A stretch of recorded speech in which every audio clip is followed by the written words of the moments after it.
Welcome to the Wind Up with Will, everyone. I'm your host, Will, again here.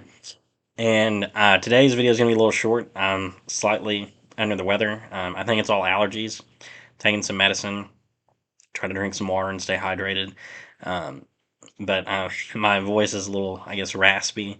My nose is a little stopped up. So this video won't go on too long. I'll try and keep it 10 to 15 minutes if I can. Hopefully so. But I'm going to go ahead and jump right in. I haven't really been able to have like a vlog. The last couple of weeks has been more like talking about the tournament, the men's and women's basket NCAA tournaments, and my MLB season prediction video last week. If you haven't checked that out, go check that out. Um, so I wanted to go ahead and jump in to some news in MLB. I wanted to talk about I've been wanting to talk about this for a while now because it kind of happened. I think a couple weeks ago by now at this point. But Shohei Ohtani, the biggest star in baseball, the biggest star in Major League Baseball, arguably the best athlete in the world right now. He's getting paid like he's the best athlete in the world. Is kind of under fire for some a scandal with his translator. So if you haven't heard this, um, Shohei Ohtani, the two-way player for the Dodgers, he's a pitcher and hitter, star hitter and star pitcher. He's not pitching this season due to having Tommy John surgery, but he's still hitting and a phenomenal hitter. He's with the Dodgers, and after their series in Korea to start the Major League Baseball season, it was found out or reported that his interpreter had been stealing money from him and betting a lot of it, and which is illegal in the state of California, where both of them have been. And so there's a lot of, I guess, theories swirling around there whether this was actually the interpreter doing this or whether this was Shohei using the interpreter to do this. Either way, like it looks really bad. The interpreter has since been fired. The interpreter's not working for him anymore. The report by Shohei Ohtani and the Dodgers is that his interpreter was stealing the money from him. I'm going to mess up his name, but I will try and pronounce to the best of my ability.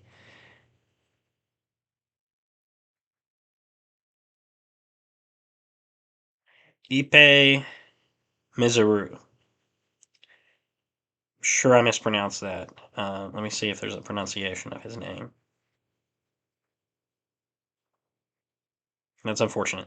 And I believe it's Ipe is how you say his first name. He's I believe he's a Japanese American interpreter, so he can speak Japanese and English. He's been the interpreter for Shohei, I believe, his entire time in the States so far.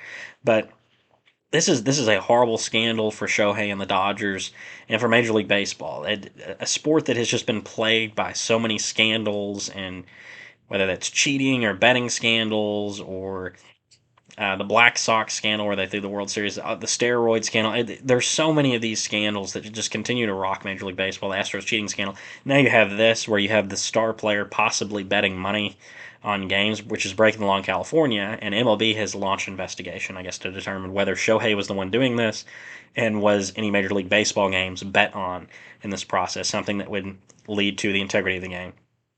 Part of me finds it hard to believe that Shohei didn't know this entire time, that it was just simply his interpreter having access to those funds or to those bank accounts and transferring that money himself. I find it kind of hard to believe, but it very well could be. I know at one point in Shohei's career, he was sending basically all of his money to his mom, so he might not be very financially literate and just trust people around him. Um, Now, I just saw a thing on Twitter saying another thing, kind of a and maybe not quite, I guess in a way, I guess it could be a scandal if it's true.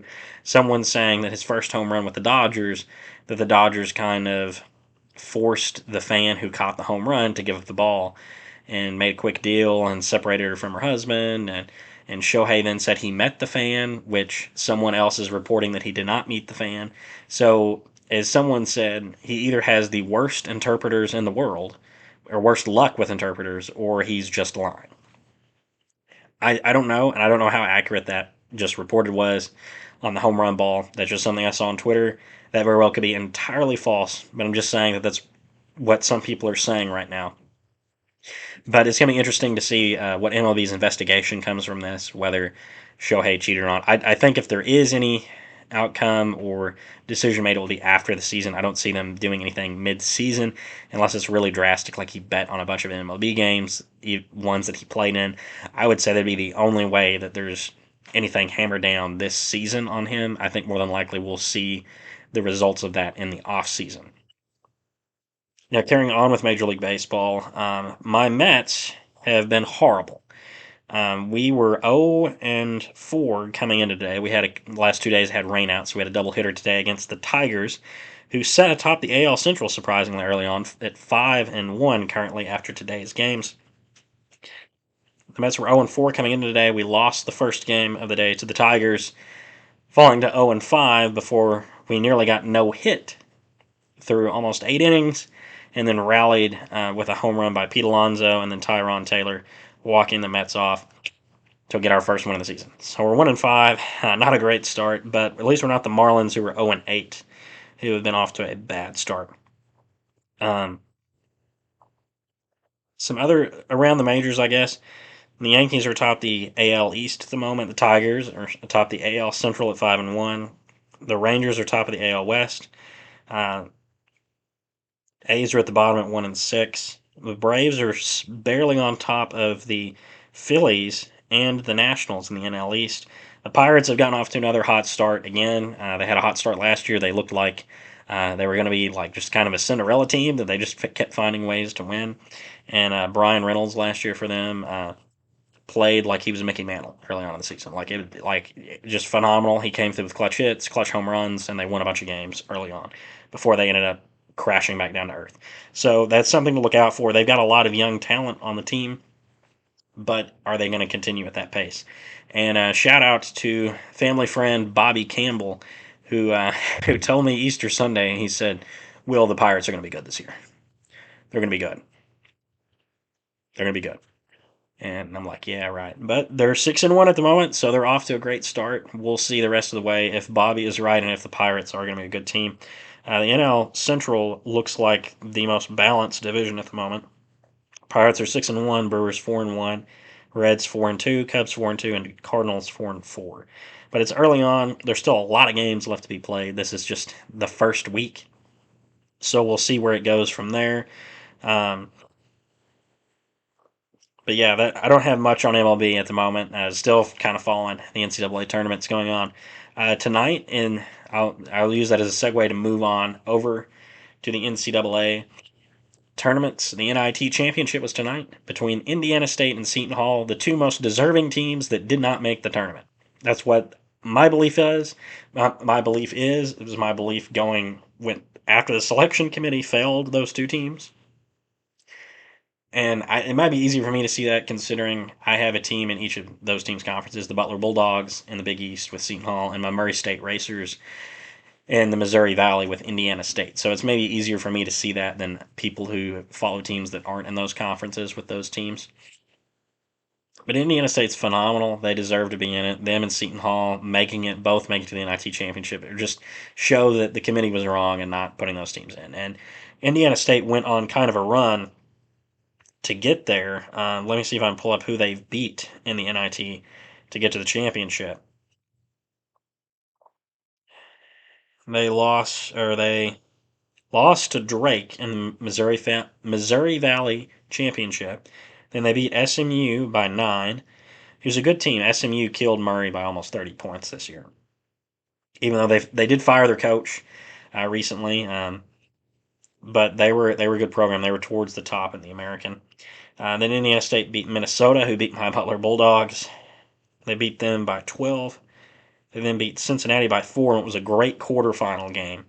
Um, Great game, back and forth. And they won that game.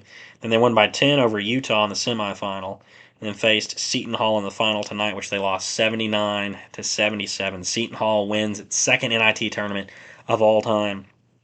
Great year by both those teams. I feel kind of heartbroken for Indiana State. I really wanted them to win it all. And they had a chance to tie at the end. They actually had a chance to win. They tried to jack up a few threes at the end, kept getting blocked, and it fell right in the hands of a player wide open underneath the goal. But I guess he was panicked on how much time he had left, and he just kind of threw it up real quick and just airballed the ball. Like it just went way left instead of I think he was trying to throw it off the backboard, but I guess he thought he didn't have enough time because they shot like three shots in the span of 6 seconds. So he knew he didn't have much time. It was just kind of heartbreaking to see that because that could have tied the game, forced overtime, and NESC wins. But those are two phenomenal programs. They deserve to be in the tournament. Both of them proved that by making it to the NIT final. Congrats to Seton Hall on their championship. Congrats to Indiana State on a phenomenal season. Very deserving of making the tournament. The committee just did them wrong. I'm going to move over to the men's and women's NCAA tournaments now. I'm not going to spend a ton of time on it because there's been a ton of games over the last 2 weeks, and I've not really covered that. And there's a lot of upsets and whatnot. But I'll try and cover that in my next video because I just don't have time tonight. But we'll go over what the Final Four currently is. In the men's, you have Purdue and NC State on one side. NC State has been the Cinderella team of this tournament. They had to win 5 games in 5 days to just simply make the tournament. And now they've won every game since, going all the way to the Final Four, beating Duke last week. They beat Clemson. This team is. Oh, wait, they didn't beat Clemson. Alabama beat Clemson. They beat Duke, who they beat before. They beat Marquette, then Duke. And now they're in the Final Four versus Purdue. And then on the other side, you've got UConn and Alabama. Alabama is also kind of a Cinderella run. I know some people picked them to be there, but I think most people didn't pick them to make it there. UConn and Purdue were very popular picks by a lot of people. I did not have Purdue in my Final Four. I had Creighton making kind of a surprise run. I figured a surprise team would make it. Um, but I really think it's going to come down to UConn and Purdue in the final. They look like the two best teams in this tournament. Zach Edey is kind of unstoppable. I know there's people that say that the way he plays, the way the refs favor him, he's going to get a lot of foul shots, and that does benefit him and the team. And they're tall and big, and they pass the ball well. They're a good team, and they're going to be hard to beat, especially when you've got a 7 foot guy that gets fouled a lot and can shoot free throws. Yeah, they're going to be hard to beat. But DJ Burns for NC State has become a fan favorite in this tournament. He is huge. I think he's got to be 300 pounds. The guy's massive, and he's amazing to watch this guy play because the way he moves, the speed he has, his ability to score, and he's just so big. And so I'm looking forward to watching him and Zach Edey match up on Saturday at 5:09 on TBS. And then the other Final Four game is Alabama UConn. That's 7:49 on TBS. UConn is the number one overall seed. They're the favorite to win the tournament. They should be. They won it last year. They played phenomenal this year.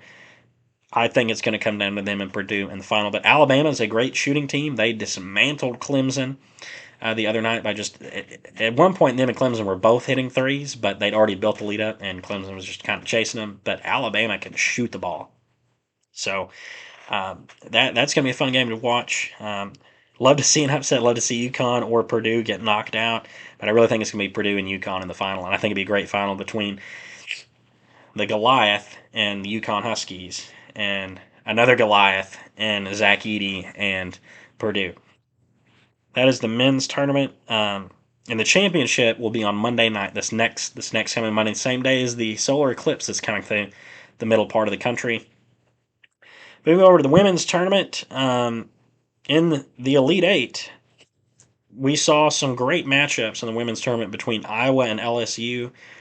Rematch of last year's championship game. Caitlin Clark and Angel Reese did not disappoint in that game. Phenomenal game.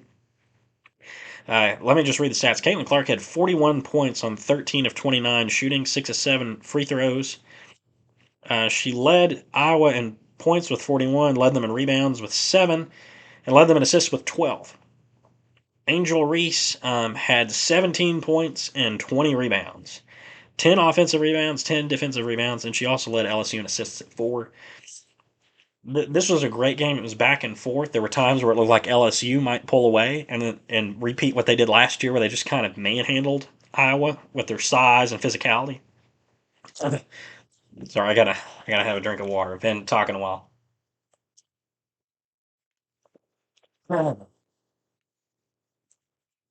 There were times where it looked like they were going to run away with their physicality, but Iowa just shot the ball well. Caitlin Clark willed the game to her. And even when she wasn't the one making shots, she's drawing 3 or 4 defenders at a time when she's moving it and passing it to someone who then, like Kate Martin or Gabby Marshall, who's able to hit a three. Um, Let me just go through, Iowa had several players that do not average a ton of points that had good games. Kate Martin had 21 points. I think she averages like 11 on the season. She averages 13 points on the season. I was a little off. She averages 13 points on the season. She had 21 in this game. Sydney Falter had 16 points. She had she averaged 8 points a game in the regular season. Hannah Stolke, who's been Iowa's kind of second best player all year, scoring and rebounding, led Iowa in rebounding. She was absent most of this game, being in foul trouble. She ended up actually fouling out at the end. She only had 8 points and 5 rebounds in 21 minutes. Caitlin Clark played the entire 40 minutes, and so did Gabby Marshall. Kate Martin played 39 minutes. Angel Reese fouled out in this game. She played 36 minutes. She had those 17 points, 20 rebounds. It was just that watching her play. She's going to be a good player in the WNBA as well as Caitlin Clark. It was great to see the rematch, and there's some reports saying this is the most watched college women's basketball game of all time, and this was the Elite Eight. This isn't even the Final Four or the championship. They had, I believe, I saw it was over 12 million people watched this game. It was a great game and went back and forth, but once Iowa was hitting shots consistently at the end, you knew it was going to go to Iowa's way, and they're having to foul, and Caitlin Clark's the one shooting some free throws. Iowa when they're on shooting, they are hard to beat. And this LSU team was not quite the LSU team of last year. I know they had the same seed, being a number 3 seed, but this Iowa team, Caitlin Clark has been phenomenal all year. They've gelled well, and when they shoot the ball well, they look unbeatable. Now, I saw them playing at Indiana earlier this year. They did not shoot the ball well in that game, and they looked bad, and they lost their confidence and just did not play well in that game. But when they are shooting well, they are a hard team to beat, and they proved that against LSU. I think there was a lot of people saying LSU would win this game just because of their physicality. They knew their opponent from last year. They knew what to do, but they struggled early on. I mean, it was similar repeat to last year's championship, as Kim Mulkey pointed out. Iowa got off to a hot start, and then LSU came roaring back to take the lead. But Iowa punched back this time. They kept making threes. They kept making shots. They kept passing the ball, and they found ways to limit Angel Reese and limit their scoring. And at one point, the LSU just got away from getting the ball to Angel Reese. They were not trying to force it inside, and I think part of that was as she was getting into foul trouble. They didn't really want to force her into another foul. Um, I think that might have been part of it, but it was a great game, phenomenal. The other Elite Eight game that I watched part of on Monday night was UConn and USC. UConn won 80-73. That was a good game as well. USC being the 1 seed, UConn the 3. We had 2 games of 1 and 3 seed on Monday night. Paige Beckers is leading UConn back to the Final Four, where this weekend they're going to face Iowa. And this is a matchup that I think will be well watched as well. You got Paige Beckers, the star phenom player for UConn, who will be a WNBA player at some point. And then you've got Caitlin Clark, the current top dog, the best player in college sports at the moment. Not just women's college basketball or college basketball, college sports in general. She is the most popular athlete right now in college sports. And this game is going to be watched well as tomorrow night at 8 p.m. on ESPN. I was favored by 2.5. I was talking to my dad. He said that UConn was actually projected to win, according to ESPN, by 60%. I don't agree with that. I don't know who's determining that. I was the better team. They're ranked higher. They shoot the ball really well. I think it'll be a great game. UConn will give them a game, but I think Iowa's going to win and go back to the championship. The other Final Four is NC State and South Carolina. NC State made it to the Final Four in men's and women's. What an accomplishment to NC State. I bet that campus is going to be lit the next week or so. I'm sure it's already been lit if you're an NC State student or staff member there. That's got to be phenomenal just to have both programs in the Final Four. But South Carolina's favored by 11.5 in that game. They're 36-0. I don't see NC State beating South Carolina. I think it'd be a great upset, but I think just kind of like the men's tournament, this is a tournament of destiny where we're going to have the top two teams make it to the championship. Because I think South Carolina is going to win, and they're going to face Iowa in the final. Now, as much as I want Iowa to win it, I would love Iowa to win the final. South Carolina is really good, but Iowa beat them last year in the Final Four, so it could be a similar situation to Iowa and LSU where they beat them last year. Does it go reverse this time? Do they maybe know what to expect or how to play them? Do they just shoot phenomenally? Can South Carolina limit Caitlin Clark? We will see. The Final Four for the women's is tomorrow night. The NC State South Carolina games at 6 on ESPN. UConn Iowa's at 8 o'clock on ESPN. And the championship will be on Sunday. I don't think we know the time yet. I'm sure. See the bracket. Yeah, we don't know the time yet. But it will be sometime Sunday. The men's final will be sometime Monday night. That is usually when it is. And it will be the case this year as well. But that's just kind of what I got. I think UConn is going to win it over Purdue. I kind of think South Carolina will win it over Iowa, but Iowa and Caitlin Clark have just been a team of destiny. They made it to the final last year. They beat South Carolina last year. Um, I think South Carolina has the edge. I think they're the favorites, and they should be the favorites. But I would not be surprised to see Iowa and Caitlin Clark win it. You know what? I'm going to take the bold pick and say Iowa wins its first women's national championship with Caitlin Clark. I think it'd be a fitting way to go out. But South Carolina is a tough fight. That'll be a tough game, and I'm looking forward to it. That's all I've got for this video. I've gone on long enough, and I need to get to sleep and get some rest. I will see y'all in the next video. Bye bye. Oh, and let me know who you think's going to win the NCAA men's and women's tournaments this year. Let me know your thoughts down below. Bye bye.